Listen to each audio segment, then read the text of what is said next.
ಒಂದು ಹೊಸ ಐಟಮ್ ನಮ್ಮ ಮನೆಗೆ ಬಂದಿದೆ. Full item french fries, samosa, ಹಾಗೆ ಪನ್ನೀರ್ ಗ್ರಿಲ್ನ ಮಾಡ್ಕೊಂಡು ಹೋಗೋಣ. ಫಸ್ಟೇ ಕೈನ ಕ್ಲೀನಾಗಿ ತೊಳ್ಕೊಂಡ್ಬಿಡ್ತೀನಿ. ಯಾರು ಎದುರ್ಕೊಂಬೇಡಿ. ಸತ್ಯನ ಸತ್ಯ ಹಾಗೆ ಹೇಳ್ತೀನಿ, ನಾನು ಇರೋ ಥರ ಹೇಳ್ತೀನಿ.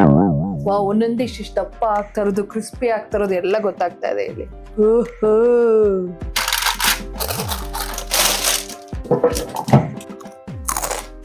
ಸೌಂಡ್ ಬರ್ತಾ ಇದೆಯಾ? Very nice. Wow, full hotel ಥರ ಫೀಲ್ ಆಗ್ತಿದೆ ನೋಡಿ. I am loving my Hamilton beach digital hair fryer. ಸಿಕ್ಕಾಪಟ್ಟೆ ಇಷ್ಟ ಆಗ್ತಾ ಇದೆ ನನಗೆ. ಫಸ್ಟ್ ಟ್ರಯಲ್ಲು ನಿನಗೆ ಇವತ್ತು. ಬಕ್ರಾ ಅಂತ ಹೇಳಕ್ಕಾಗಲ್ಲ, ಕಡೆ ಚೆನ್ನಾಗಿ ಬಂದಿದೆ.